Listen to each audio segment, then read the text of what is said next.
దూసుకెళ్లడంతో blue chip షేర్లకు కొనుగోళ్ల మద్దతు లభించడం కలిసొచ్చింది. ఇక దేశ విదేశీ సంస్థాగత ఇన్వెస్టర్ల కొనుగోళ్లు కూడా తోడయ్యాయి. సో ఆసియా మార్కెట్లలో సియోల్, టోక్యో నష్టపోగా షాంఘై, హాంకాంగ్ లాభపడ్డాయి. ఐరోపా సూచీలు నీరసంగా ట్రేడ్ అయ్యాయి. సెన్సెక్స్ 117 పాయింట్ల లాభంతో 80,121 పాయింట్ల వద్ద ప్రారంభమైంది.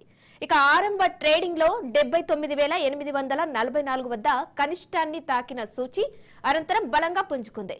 ఒక దశలో 80,511 వద్ద గరిష్టాన్ని తాకిన సెన్సెక్స్ ఇక చివరగా 230 పాయింట్ల లాభంతో 80,235 వద్ద ముగిసింది.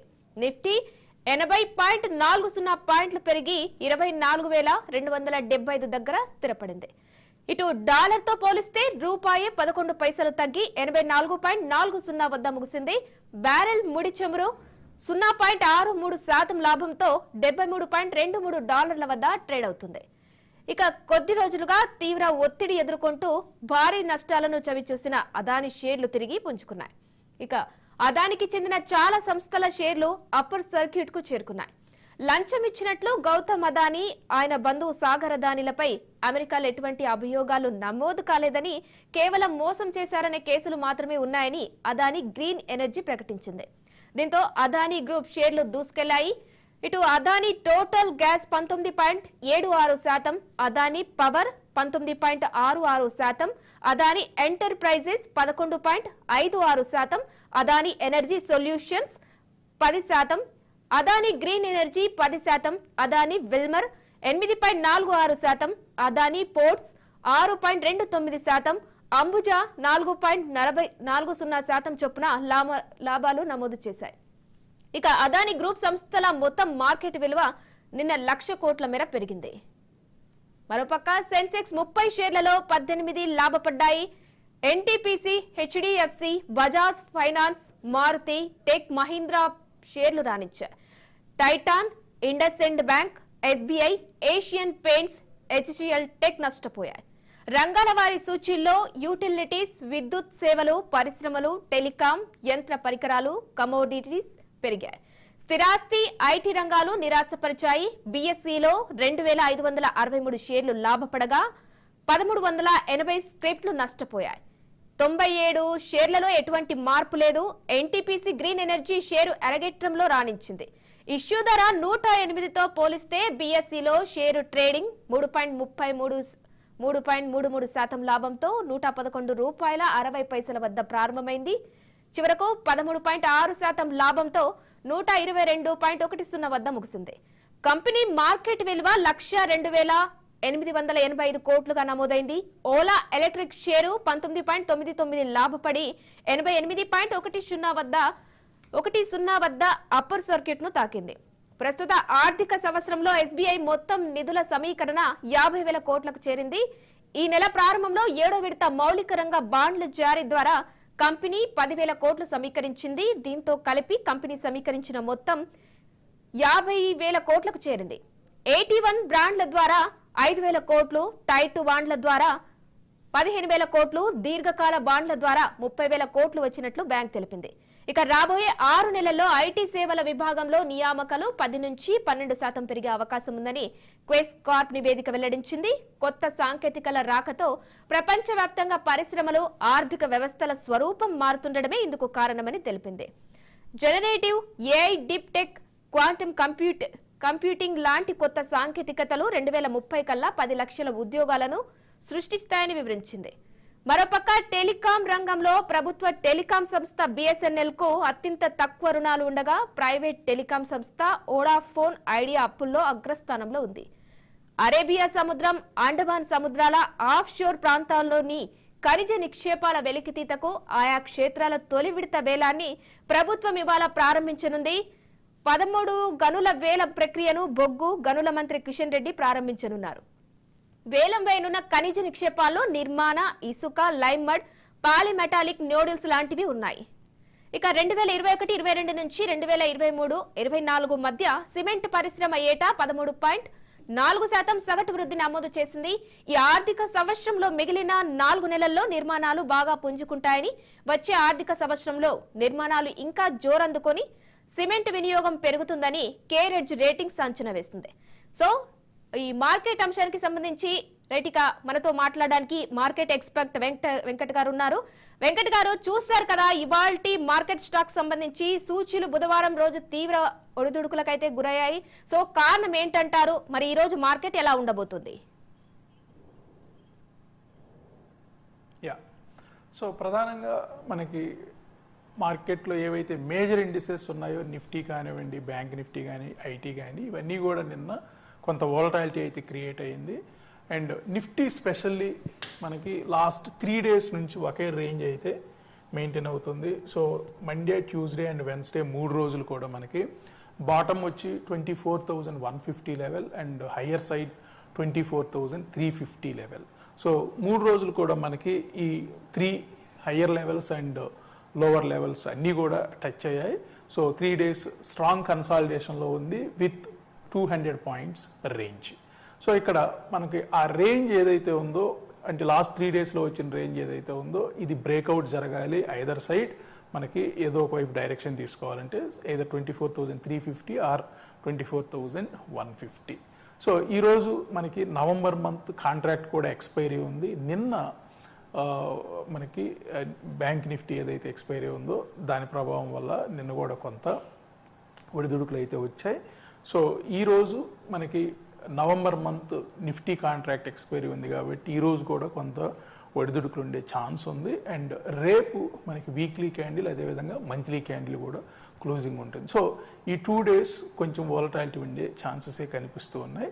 అండ్ ఇంకొక విషయం ఏంటంటే, ఇక్కడ ఏదైతే ఫ్రైడే రోజు మనం చూసిన ఒక బిగ్ ట్రెండ్ చేంజ్ క్యాండిల్ ఉందో, సో ఇంత ట్రెండ్ చేంజ్ ఆల్మోస్ట్ 600 points ఒకే రోజు ఫామ్ అవటం, సో దానికి తర్వాత అడ్జస్ట్మెంట్స్ అన్నీ కూడా నెక్స్ట్ 3 daysలో మనకి టైం పట్టినట్లుగా కనిపిస్తూ ఉంది. సో ఇక్కడ టెక్నికల్గా షార్ట్ టర్మ్లో నిఫ్టీకి ఒక స్ట్రెంగ్త్ అయితే క్రియేట్ అయింది. బట్ మిడ్ టర్మ్లో ఏదైతే ఒక ట్రెండ్ ఉందో ఆ ట్రెండ్ దగ్గర స్ట్రగుల్ అవుతుంది. లాస్ట్ 3 days నుంచి మిడ్ టర్మ్ ట్రెండ్ బ్రేక్అవుట్లో మనకి క్లియర్గా అయితే ఒక స్టిఫ్ రెసిస్టెన్స్ని అయితే మెయింటైన్ చేస్తుంది. సో ఇక్కడ అది క్లియర్గా టెక్నికల్గా మనకి 24,321 ఇండికేట్ చేస్తుంది. సో ప్రతిరోజు కూడా అక్కడ వరకు వెళ్ళటం, అక్కడి నుంచి మళ్ళీ డౌన్ రావటం. అండ్ ట్యూస్డే మనకి 24,200 బిలో క్లోజ్ అయినప్పటికీ వెన్స్డే నిన్న 24,270 దగ్గర క్లోజ్ అయ్యి ఒక స్ట్రెంగ్త్ ఇంకా ఉంది మనకి మార్కెట్లోని క్రియేట్ అయింది. సో ఇవాళ రేపు జరిగే ట్రేడింగ్ మోస్ట్ ఇంపార్టెంట్ అవ్వబోతుంది. ఎందుకంటే ఇక్కడ ఇవాళ మంత్లీ కాంట్రాక్ట్ ఎక్స్పైరీ, అదేవిధంగా రేపు వీక్లీ ఎక్స్పైరీ అండ్ రేపు weekly candle closing and monthly candle closing.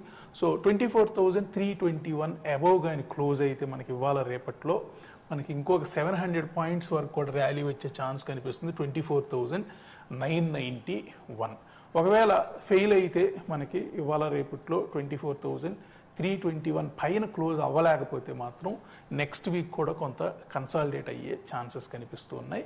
So ఇక్కడ ఏదైతే మనకి mid term trend strong support తీసుకుందో సమ్వేర్ 23,335, సో రీసెంట్ లో ఏదైతే ఉందో అక్కడ మార్కెట్స్ బాటమ్ అవుట్ అయినట్లు కనిపిస్తూ ఉన్నాయి.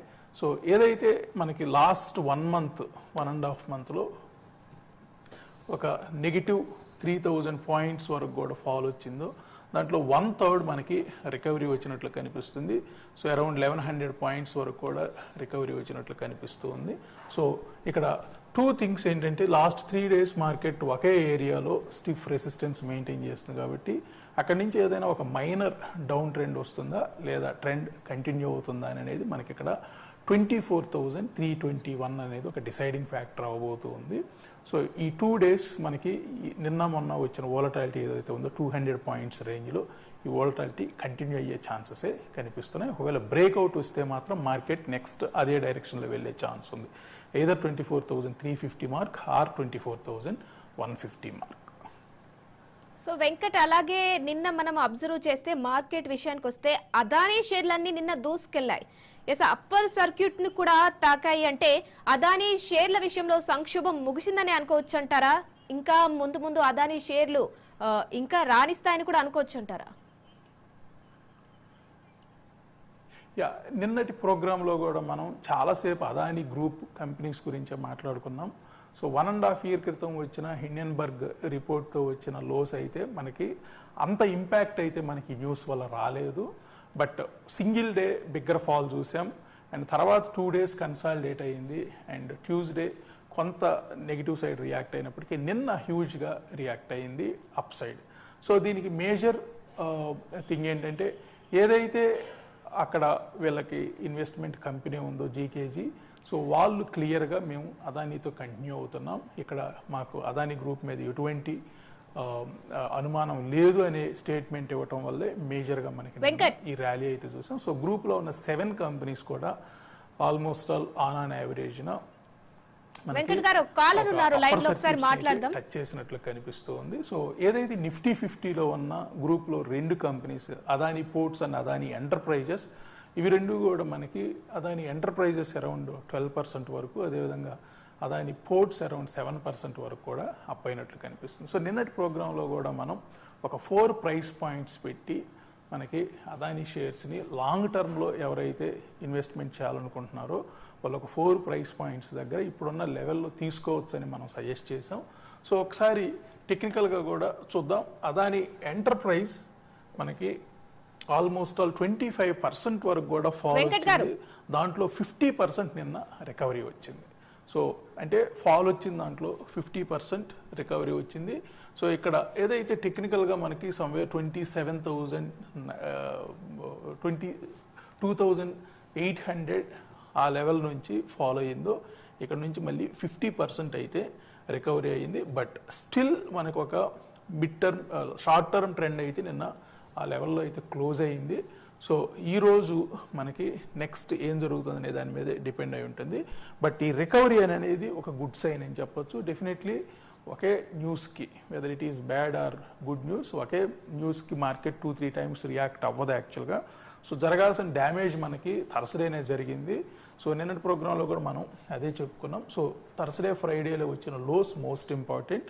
సో ఈ లోస్ మనకి మెయింటైన్ అంతకాలం మార్కెట్ అదానీ గ్రూప్ ఇతర కన్సాలిడేషన్ కానీ ఆర్ లిటిల్ బిట్ మనకి అప్ సైడ్ వెళ్ళే ఛాన్సెస్ ఉన్నాయి అనుకున్నాం.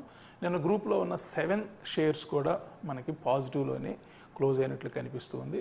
ఇక్కడ అదానీ ఎంటర్ప్రైజ్ మనకి 12% అప్ అయితే అదానీ పోర్ట్స్ కూడా అరౌండ్ 7% అప్ అయినట్లు కనిపిస్తూ ఉంది.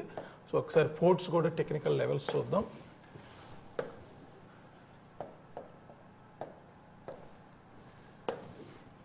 సో అదానీ పోర్ట్స్ కూడా మనకి ఇక్కడ ఒక బిగ్గర్ బులిష్ క్యాండిల్ అయితే ఫామ్ అయింది. ఆల్మోస్ట్ ఆల్ ఇది అదానీ పోర్ట్స్ కూడా 15% రియాక్ట్ అయింది మనకు ఆ న్యూస్ వచ్చిన రోజు ఆ నెక్స్ట్ డే. బట్ ఇమీడియట్లీగా 50% రికవరీ అయితే ఇది గుడ్ సైన్ అని చెప్పొచ్చు. ఆల్మోస్ట్ ఆల్ ఎక్కడి నుంచి అయితే ఫాలో అయ్యిందో సో ఆల్మోస్ట్ ఆల్ నిన్న ఆ లెవెల్కి దరిదాపుల్లోకి వెళ్ళింది. బట్ ఫైనల్ క్లోజింగ్ అరౌండ్ 7%, అంటే అరౌండ్ 1200 దగ్గర నిన్న క్లోజ్ అయింది. సో మనకి రీసెంట్ లో చూస్తే 1000, సో 1000 వరకు ఫాలో అయ్యింది. సో 1000 నుంచి మళ్ళీ నిన్న 1200 వరకు కూడా రీచ్ అవ్వటం చూసాం. సో ఈ న్యూస్ రాకముందు మనకి అరౌండ్ 1300 దగ్గర ట్రేడ్ అవుతుంది. సో నిన్న 1200 వరకు కూడా అదానీ పోర్ట్స్ రీచ్ అవ్వటం చూసాం.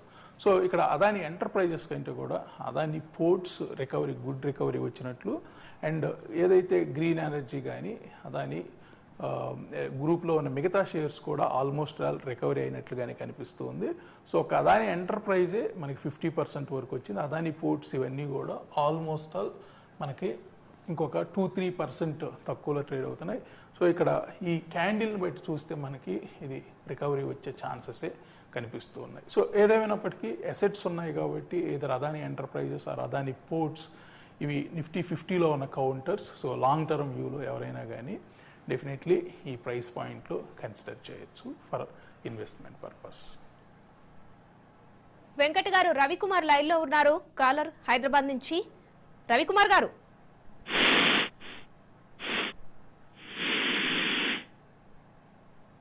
హలో రవికుమార్.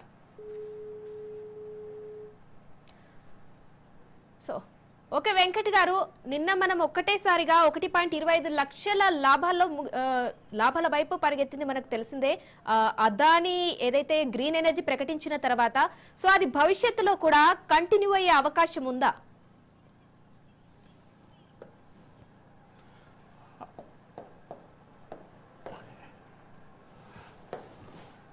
సో నిన్న అదానీ గ్రీన్ మనకి ఆల్మోస్ట్ ఆల్ ఒక 988 టెక్నికల్ లెవెల్ వరకు క్లోజ్ అయినట్లు కనిపిస్తూ ఉంది. అండ్ ఇది అనుకున్నంత రికవరీ అయితే రాలేదు, బట్ ఇక్కడ 1063 అనేది ఒక టెక్నికల్ లెవెల్ అయితే ఇండికేట్ చేస్తుంది అదాని గ్రీన్ ఎనర్జీ.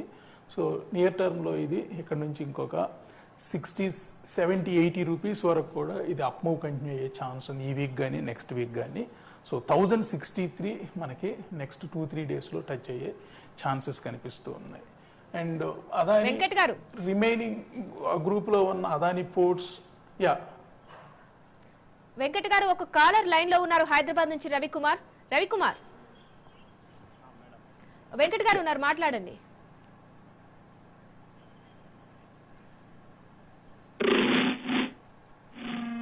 చెప్పండి రవికుమార్.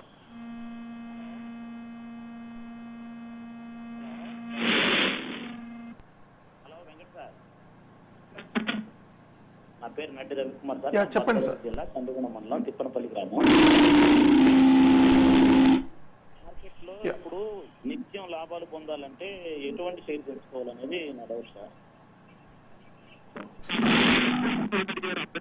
సో నాకు స్టాక్ గురించి ఏమడిగారు అర్థం కాలేదండి, ఒకసారి స్టాక్ ఏదో చెప్పాలి. లాభాల బాట పట్టాలి అంటే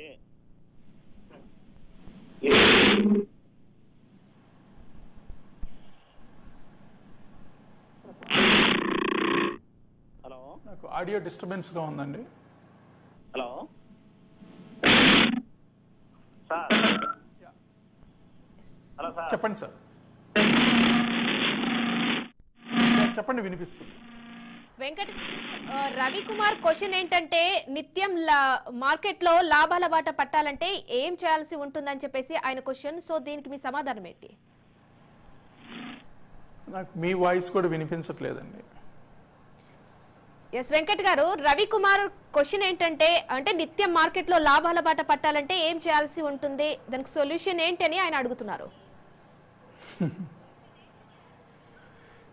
డెఫినెట్లీ మార్కెట్లో లాభాల బాట పట్టాలంటే మనకి సిస్టమేటిక్ ఇన్వెస్ట్మెంట్ ప్లాన్లో ఉండటం బెటర్ అండి. అండ్ ఎవరైతే రిస్క్ భరించలేని వాళ్ళు ఉన్నారో వాళ్ళు ఈటీఎఫ్స్ చూజ్ చేసుకోవటం బెస్ట్ అండి. ఎక్స్చేంజ్ ట్రేడెడ్ ఫండ్స్ మనకి నిపాన్ ఇండియా మెయింటైన్ చేస్తున్న నిఫ్టీ బీస్ కానివ్వండి, బ్యాంక్ బీస్ కానివ్వండి, ఐటీ బీస్ కానివ్వండి, ఫార్మా బీస్, గోల్డ్ బీస్, ఆటో బీస్, ఇట్లా మనకి ఈటీఎఫ్స్ ఉంటాయండి.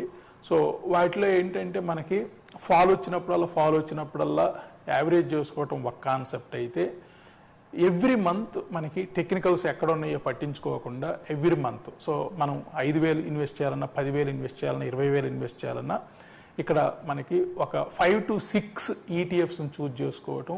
సో ఆ ఈటీఎఫ్స్లో ఈక్వల్గా డివైడ్ చేసేసుకొని ఎంట్రీ అవ్వటం. సో ఎవరైతే ఈ 6 ఈటీఎఫ్స్ ఉన్నాయో ఈ 6 ఈటీఎఫ్స్లో ఈక్వల్ అమౌంట్ని మనం డివైడ్ చేసేసుకొని అలా వెళ్ళటం ఒక మార్గం అండి. లేదు అని అంటే మనకి ఏవైతే ఎక్కువగా ఫాల్ వచ్చిన కంపెనీస్ ఉన్నాయో ఆ కంపెనీస్లో ఇన్వెస్ట్ చేసుకోవటం ఒకటి. సో ఇక్కడ సీక్రెట్ ఏమీ లేదండి. లేదు అని అంటే ఇక్కడ ఏమైనా ఒక ఫార్ములా అయితే ఏమీ లేదు. మీరు లంసమ్ ఇన్వెస్ట్ చేసే కంటే కూడా. వెంకట్ గారు, మరో కాలర్ ఉన్నారు వరంగల్ నుంచి శ్రీనివాస్. చెప్పండి. శ్రీనివాస్, వెంకట్ గారు ఉన్నారు, మాట్లాడండి.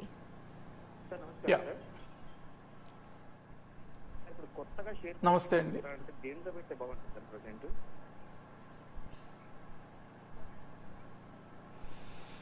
సో మీరు కొత్తగా స్టాక్ మార్కెట్లోకి ఇన్వెస్ట్మెంట్లోకి రావాలి అనుకుంటున్నారు. సో కొత్తగా వచ్చేటప్పుడు మీకు ఇక్కడ 2 అనాలిసిస్ ఉంటాయండి, ఫండమెంటల్ అనాలిసిస్, టెక్నికల్ అనాలిసిస్. మీకు వీలుంటే మీరు ఆ సబ్జెక్ట్ నేర్చుకోవటం ఒక మార్గం అండి. లేదు అని అంటే మీకు ఇక్కడ రిస్క్ తక్కువగా ఉండే ఈటీఎఫ్స్ ఉంటాయి. సో ఆ ఈటీఎఫ్స్ మీకు ఒకసారి ఇంతకుముందు కాలర్కి కూడా అవే ఎక్స్ప్లెయిన్ చేస్తున్నాం. సో ఇక్కడ ఆ ఈటీఎఫ్స్ ఏవైతే ఉన్నాయో ఆ ఈటీఎఫ్స్ మీరు బ్లైండ్గా దాంట్లోకి వెళ్ళటం బెటర్ అండి. సో ఇక్కడ నిఫ్టీ బీస్, బ్యాంక్ బీస్, గోల్డ్ బీస్, ఫార్మా బీస్, ఆటో బీస్ అండ్ ఐటీ బీస్. ఇక్కడ నిఫ్టీ బీస్ అంటే మనకి నిఫ్టీ ఇండెక్స్లో ఉన్న 50 కంపెనీలు ఏవైతే ఉన్నాయో ఆ 50 కంపెనీల్లో మీరు పెట్టే ప్రతి రూపాయిలో కూడా ఎన్ని పైసలు ఏ కంపెనీలోకి వెళ్ళాలి. మనకి రిలయన్స్ కానీ, ఐసిఐసిఐ బ్యాంక్ కానీ, ఐటీసీ కానీ, ఇన్ఫోసిస్ కానీ, టీసీఎస్, ఇట్లా మనకి ఎక్స్చేంజ్ ట్రేడెడ్ ఫండ్స్లో ఈ ఫండ్ మేనేజర్స్ ఎవరైతున్నారో వీళ్ళు డైరెక్ట్గా అలొకేట్ చేస్తారండి. సో మీకు నిఫ్టీ ఎంత పెరుగుతుందో ఆటోమేటిక్గా బీస్ కూడా అంత పెరుగుతాయి. సో ఈ ఇయర్లో మనకి లాస్ట్ 11 monthsలో 13.31% వచ్చిందండి రిటర్న్స్ మనకి నిఫ్టీ బీస్లో. మీరు ఇండివిజువల్ కౌంటర్స్ ట్రాక్ చేయలేం, ఆ రిస్క్ని నేను మేనేజ్ చేయలేను అనుకుంటే ఇక్కడ మీరు బ్లైండ్గా December 31st are January 1st కానీ మీరు ₹1,00,000 ఇన్వెస్ట్ చేసి ఉంటే ఇవాళ 1,13,000 పైచిలకు మీకు ఈవెన్ మార్కెట్లో 12% డ్రాప్ అయినప్పటికీ 13% రిటర్న్స్ వచ్చిందండి. బ్యాంక్ బీస్ మీకు ఆల్మోస్ట్ 9% రిటర్న్స్ వచ్చింది ఈ 11 monthsలో. అదేవిధంగా గోల్డ్ బీస్లో 20% రిటర్న్స్ వచ్చింది.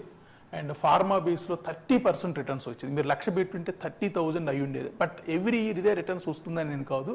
బట్ ఇక్కడ ఎట్లా మనం ఆటో బీస్ అరౌండ్ 27%, ఐటీ బీస్ అరౌండ్ 27%. సో ఇట్లా మనం ఈ విధంగా డైవర్సిఫై చేసుకోవటం వల్ల మీకు రిస్క్ తగ్గుతుంది అండ్ యావరేజింగ్ కూడా దొరుకుతుంది. మేబీ ఇక్కడ నుంచి ఇంకో 10% పడ్డా కానీ మీరు యావరేజ్ చేసుకోవచ్చు. ఇక్కడ 2 things అండి. నంబర్ 1, ఎవరైతే స్టాక్ మార్కెట్లో ఎంటర్ అవుతున్నారో వీళ్ళు ఇండివిజువల్ స్టాక్స్ కంటే ఇట్లా ఈటీఎఫ్స్ చూజ్ చేసుకోవటం, అదేవిధంగా లంసమ్ ఇన్వెస్ట్ చేసే కంటే కూడా ఎవ్రీ మంత్ కొంత పోర్షన్ మీరు టెక్నికల్స్ కానీ ఇవన్నీ పట్టించుకోకుండా బ్లైండ్గా ఎవ్రీ మంత్ కొంత పోర్షన్ ఇన్వెస్ట్ చేసుకుంటూ పోతే మీకు ఆ యావరేజింగ్ బెనిఫిట్ కూడా ఉంటుంది ఒకవేళ మార్కెట్స్ ఫాల్ అవుతాయి. సో మీరు ఎప్పుడూ కూడా 5 years or 10 years or 15 years 20 years ఈ ఇన్వెస్ట్మెంట్ ఏదైతే ఉందో దాన్ని అలా కంటిన్యూ చేసే పరంగా ఉంటే మీకు అద్భుతమైన రిజల్ట్స్ స్టాక్ మార్కెట్లో వస్తాయండి. ఎస్ వెంకట్ గారు, మరో కాలర్ ఉన్నారు హైదరాబాద్ నుంచి. Sahiti yeah good morning sir.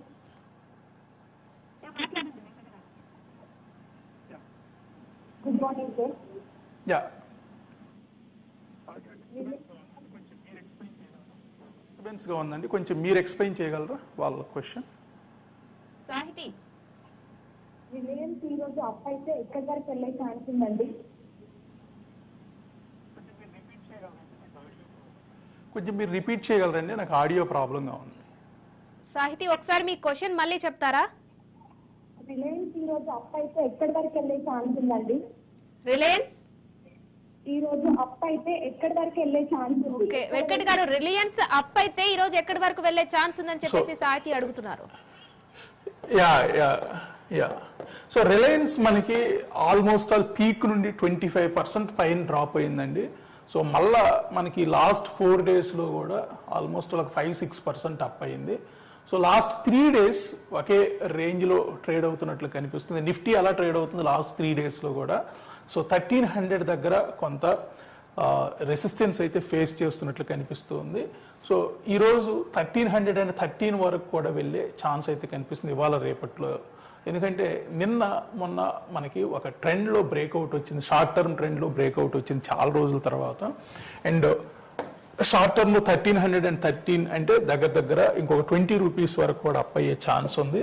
అదేవిధంగా వీక్లీలో మనకి 1303 దగ్గర ఒక స్టిఫ్ రెసిస్టెన్స్ అయితే మెయింటైన్ చేస్తుంది. ఇవాళ రేపు మనకి 1303 ఆర్ ₹1304 పైన కానీ క్లోజ్ అయితే నెక్స్ట్ ఆల్మోస్ట్ ఆల్ ₹1360 వరకు కూడా వెళ్ళే ఛాన్స్ ఉంది. సో కాన్సిక్యూటివ్గా మనకి గత కొద్ది వారాలుగా ఇది ఒక ఫాల్ అయితే చూసాం, మోర్ దాన్ 25% ఫాల్ అయితే చూసాం. దీని ఇంపాక్టే మనకి నిఫ్టీ మీద కూడా క్రియేట్ అయింది. 1 2 3 4 5 6 7 8 వీక్స్ మనకి కాన్సిక్యూటివ్గా ఫాల్ అయితే చూసాం. సో ఈ వీక్లోనే మనకి కొంత రికవరీ వచ్చింది అండ్ లాస్ట్ ఫ్రైడే కూడా కొంత రికవరీ వచ్చినట్లు కనిపిస్తుంది. సో లాస్ట్ 3 days నుండి 1300 దగ్గర కొంత స్టిఫ్ రెసిస్టెన్స్. సో ఇవాళ రేపట్లో 1303 బ్రేక్అవుట్ వస్తే మాత్రం ₹1360 వరకు కూడా వెళ్ళే ఛాన్స్ ఉంది. సో రిలయన్స్ కొంత బాటమ్ అవుట్ అయినట్లు అయితే కనిపిస్తుంది. ఒకవేళ డౌన్ సైడ్ వస్తే 1256 దగ్గర యావరేజ్ కూడా చేసుకోవచ్చు. ఎస్ వెంకట్ గారు, శ్రీధర్ మరో కాలర్ ఉన్నారు. శ్రీధర్, హలో శ్రీధర్ వెంకట్ గారు ఉన్నారు, మాట్లాడండి. చెప్పండి శ్రీధర్. గుడ్ మార్నింగ్ అండి. సార్ నేను గుడ్ మార్నింగ్ అండి. పొటెన్షియల్ లైఫ్ 7 years బ్యాక్ తీసుకున్నాను. Hello, ICICI potential life insurance 7 years back తీసుకున్నాను. ఇప్పుడు యాక్చువల్గా దాన్ని విత్డ్రా చేసుకోవచ్చు, కానీ ప్రజెంట్ మార్కెట్ చాలా డల్గా ఉంది, ఇది అనుకున్నంత ఎక్స్పెక్ట్ రీచ్ అవ్వలేదు. అది 10 years తర్వాత ఆటోమేటిక్గా అది మెచ్యూర్ అయిపోతుంది. ఇప్పుడు విత్డ్రా చేసుకోవడం బెటరా, వెయిట్ చేయడం బెటరా? అంటే మీది ఈక్విటీ లింక్డ్ సేవింగ్స్ స్కీమా లేదు అంటే ఇంకేంటంటే నాకు clarity. ICICI Prudential life insurance అని వాళ్ళు 14 lakhs టోటల్గా నేను ఇన్వెస్ట్ చేశానండి 7 years కి. హలో, యా నాకు క్వశ్చన్ క్లారిటీ రావట్లేదు. ఐసిఐసిఐ బ్యాంక్ ప్రొడెన్షియల్ ఇన్సూరెన్స్,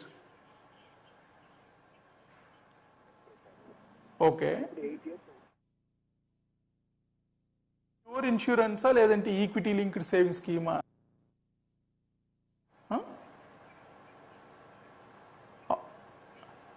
అవునండి, ప్యూర్ ఇన్సూరెన్స్ ప్రోడక్ట్ అయితే నేను అంత క్లారిటీ ఇవ్వలేను, బట్ మీరు కంటిన్యూ చేయొచ్చు. బట్ కొన్ని ఈక్విటీ లింక్డ్ సేవింగ్ స్కీమ్స్ ఉంటాయి, అంటే మార్కెట్తో రిలేట్ అయి ఉంటాయి. సో మార్కెట్తో రిలేట్ అయి ఉన్నాయని కూడా మీకు డెఫినెట్లీ గుడ్ రిటర్న్స్ ఇస్తాయండి, మీరు కంటిన్యూ చేయొచ్చు. ఎందుకంటే మార్కెట్ ఆల్రెడీ పీక్లో ఉంది, ఒక 10% 12% డ్రాప్ అయ్యి కూడా మళ్ళీ ఒక 4% రికవరీ వచ్చింది. సో డెఫినెట్లీ ఇది మనకి నెక్స్ట్ అప్కమింగ్ ఇయర్స్లో కూడా మార్కెట్ అప్ సైడ్ వెళ్ళడానికి హయ్యర్ ఛాన్సెస్ ఉన్నాయి. కాబట్టి మీ ఈక్విటీ లింక్డ్ సేవింగ్ స్కీమ్స్ కూడా డెఫినెట్లీ మార్కెట్తో పాటు అప్ అయ్యే ఛాన్సెస్ ఉన్నాయండి. వెంకట్ గారు, ఇవాళ ఏ రంగాల షేర్లు రాణించే అవకాశం ఉంది? నిన్నటితో పోలిస్తే ఎంత శాతం రాణించే అవకాశాలు కనిపిస్తున్నాయి? యా, సో మార్కెట్ ఒక రేంజ్లో స్టక్ అయ్యింది, 200 పాయింట్స్ రేంజ్లో స్టక్ అయ్యింది. కాబట్టి ఇక్కడ ఫస్ట్ మనకి ఏవి బెటర్ అయ్యాయో ఫస్ట్ ఒకసారి చూద్దాం. లాస్ట్ 3-4 days నుంచి మార్కెట్ ఒకే ఏరియాలో స్టక్ అయి ఉన్నప్పటికీ, సో ఫస్ట్ లాస్ట్ 3 daysలో మనకి ఏవి బెటర్గా పెర్ఫామ్ చేసాయో చూద్దాం. సో ఇక్కడ